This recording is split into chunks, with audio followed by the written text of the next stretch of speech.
Olá, sétimo ano, tudo bom? Bom, essa semana a gente vai ver o capítulo 12 aqui. O capítulo 12 é o quarto capítulo do volume 2 do livro e traz pra gente um novo gênero textual, que é o mapa conceitual, e também o estudo da língua, que vai tratar do uso do pronome como objeto na oração. Então, para isso, o capítulo inicia com um texto teórico sobre o miniconto. Esse texto vai falar o que é o miniconto, quando ele surgiu, quais são os seus principais autores, os autores de destaque desse gênero, e ainda os valores ou aspectos mais importantes desse tipo de texto. Lido esse texto teórico, vocês vão responder as atividades correspondentes, que servem para checar se vocês compreenderam bem o texto, e para começar a trabalhar com vocês a produção textual.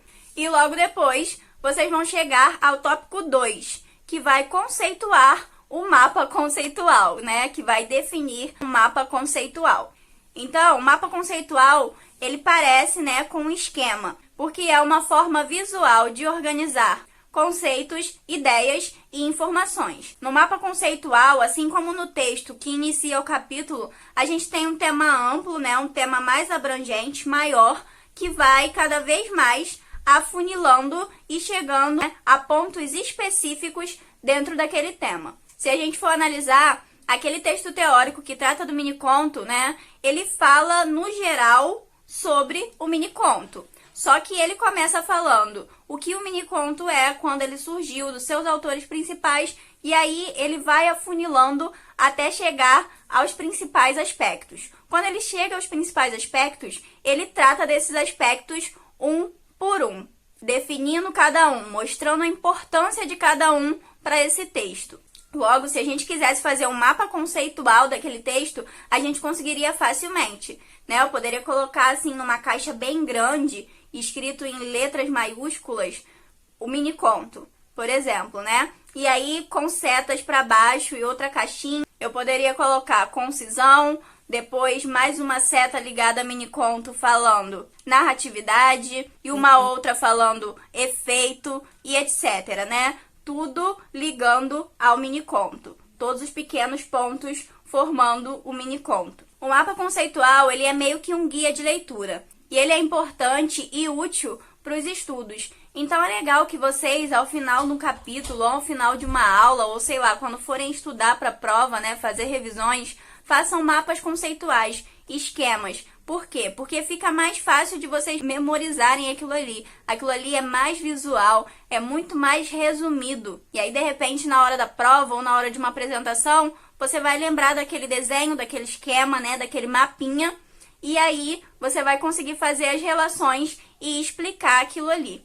Sendo assim, a produção textual dessa semana consiste em vocês fazerem um mapa conceitual. Só que essa atividade ela é dividida em duas etapas. A primeira etapa é a que vocês vão precisar elaborar um mapa conceitual a partir de um texto informativo. Na segunda etapa, vocês terão que fazer o contrário. Vocês terão que formular um texto a partir de um mapa conceitual. Bom, o livro dá o passo a passo, Então não tenho muito o que falar aqui com vocês. Vocês podem sim fazer em dupla, se quiserem. E a própria apostila, ela já sugere os textos, Vocês não vão precisar fazer desses 4 textos que estão aqui na página 363, não. Vocês vão escolher um desses textos e aí sim trabalhar em cima dele. Ainda nessa página, vocês conseguem visualizar alguns modelinhos de esquema de mapa conceitual. Mas assim, vocês podem escolher um desses modelos para trabalhar ou ainda pesquisar na internet outros modelos, ou quem sabe criar, um modelo que seja mais prático para vocês.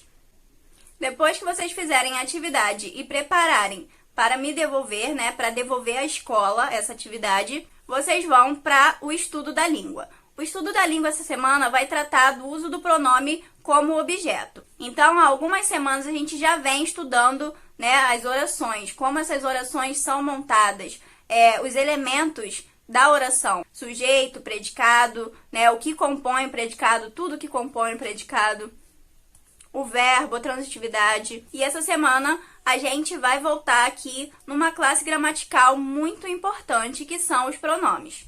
Bom, para relembrar, recapitular, os pronomes são aquelas palavras que acompanham ou substituem outros nomes. No caso dos pronomes pessoais, eles são utilizados para substituir nomes e, além disso, indicar cada uma das três pessoas do discurso. Primeira pessoa, eu ou nós, né, que é quem fala dentro do discurso. Segunda pessoa, tu ou vós, que é com quem se fala no discurso.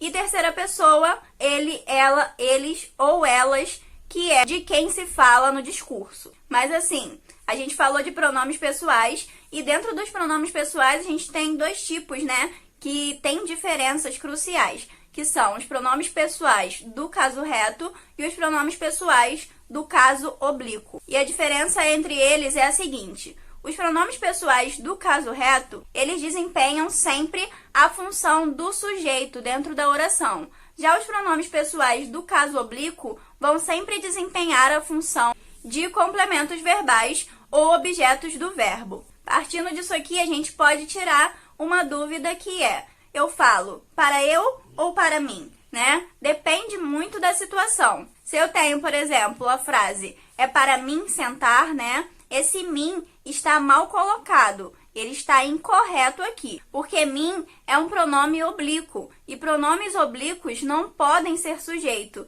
Aqui o mim está no lugar do sujeito do verbo e ele não pode ser o sujeito do verbo porque pronomes pessoais oblíquos só podem ser objetos ou complementos. Então aqui o correto seria: essa cadeira é para eu sentar. Mas se eu digo trouxe essa cadeira para mim, essa construção está correta. Por quê? O mim, pronome oblíquo aqui, está muito bem colocado. Está no seu devido lugar, atuando como um objeto do verbo e não como um sujeito. Então, o mim, colocado dessa forma, está correto. Já que a gente está falando de objeto, cabe lembrar sobre a transitividade do verbo.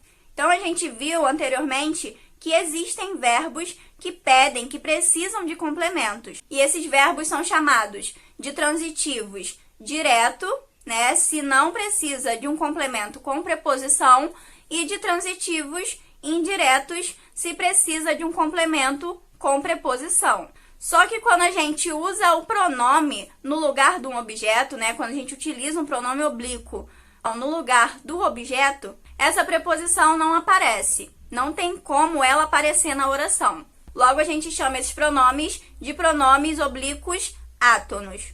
E aí, a gente precisa lembrar que os pronomes oblíquos o, a, os, as, assim como as suas contrações, que a gente vai ver daqui a pouco, vão desempenhar sempre a função de objeto direto dentro da oração. Enquanto o pronome oblíquo lhe vai desempenhar sempre o papel de objeto indireto na oração. Por quê? Porque esse lhe quer dizer a ele ou a ela.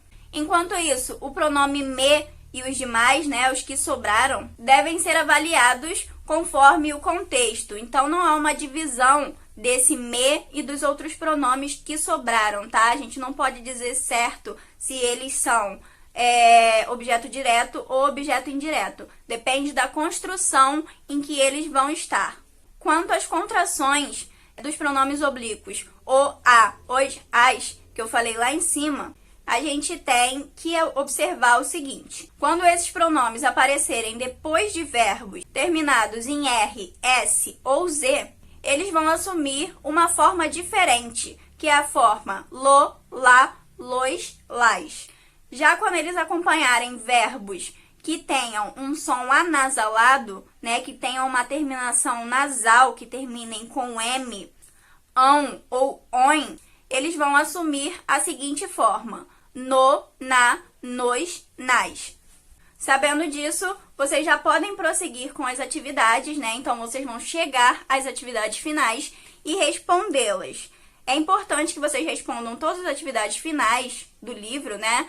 Por quê? Porque essas atividades servem para fixar o conteúdo estudado. Então, se vocês fixarem o conteúdo estudado hoje, vocês vão conseguir prosseguir com tranquilidade, entender com tranquilidade os próximos conteúdos. Se vocês não entenderem bem esse conteúdo, vocês vão ter dificuldade em entender os próximos conteúdos. Então, por favor, realizem todos os exercícios pedidos. Por hoje, a nossa aula fica por aqui. E eu vou continuar pedindo para que vocês deixem aqui nos comentários sugestões e dúvidas para que eu possa esclarecer. Desde já, meu muito obrigada pela atenção e pela colaboração de vocês e até a próxima aula.